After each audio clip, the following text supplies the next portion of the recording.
My dear brothers and sisters, Jesus always showed the love of the father and love of the mother. Every time when Jesus calls his children, his disciples, children, he called many times, though his disciples are most of them are older to him, but still Jesus called them children. And many a time you can see Jesus breaking the bread and giving to them. Even after the resurrection, when Jesus came, Jesus was cooking for them. He gave them food.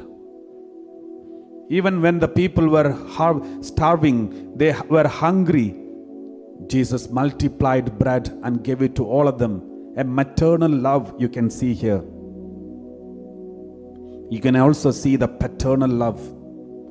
When everyone is making fun of the disciples, when they were criticizing Jesus, Jesus is standing in between them and he was justifying his disciples and he was protecting them. And paternal love, a fatherly love, is a silent love. And we can see even after the resurrection, after the persecution, passion and death and wounded death and bleeding death, at the end, after the resurrection, when Jesus came to the disciples, he showed them the wounds and said, "Don't look at your wounds and look at me and be happy. I am there for you. I will protect you. I will be with you till the ends of the age." The love of the father, love of the mother. The heart of Jesus is the symbol of the love of the father and mother. So all the children today, remember your mother and father. It is good to reflect about how much they love you, how much they have gone through, how difficult it is for them to bring you up. How many times you have given a headache for your parents.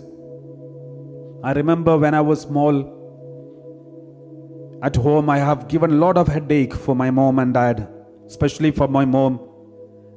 Sometimes I'm not happy about the food, complaining about it, saying every day the same food, and then many other things. When we go to the school, the food was not ready in time, and getting angry with that. There are so many things which when I think of it now, feel bad about it and regret and cry in front of the Lord.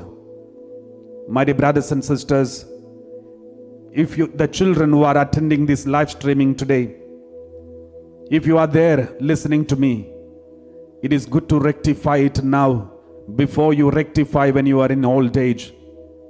It won't be easy for you to rectify in the old age.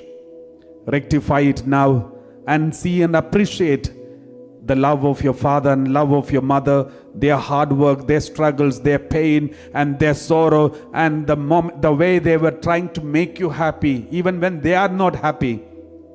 Even when they are not able to enjoy, they make you enjoy and make you happy. We need to remember those things. Let us read this word of God. Ephesians chapter 6 verse 1.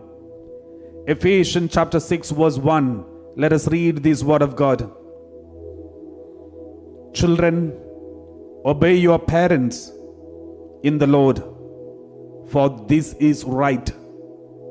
If anybody disobey your parents, it is wrong.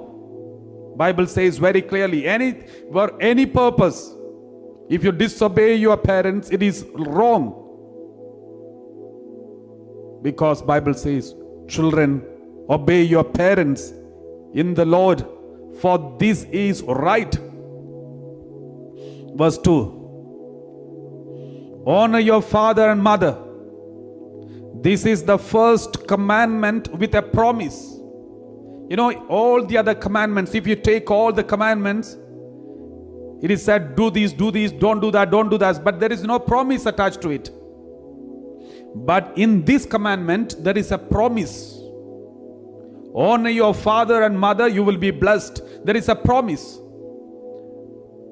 Honor your father and mother. This is the first commandment with a promise. Anybody who honor and respect father and mother, there is a promise God has given.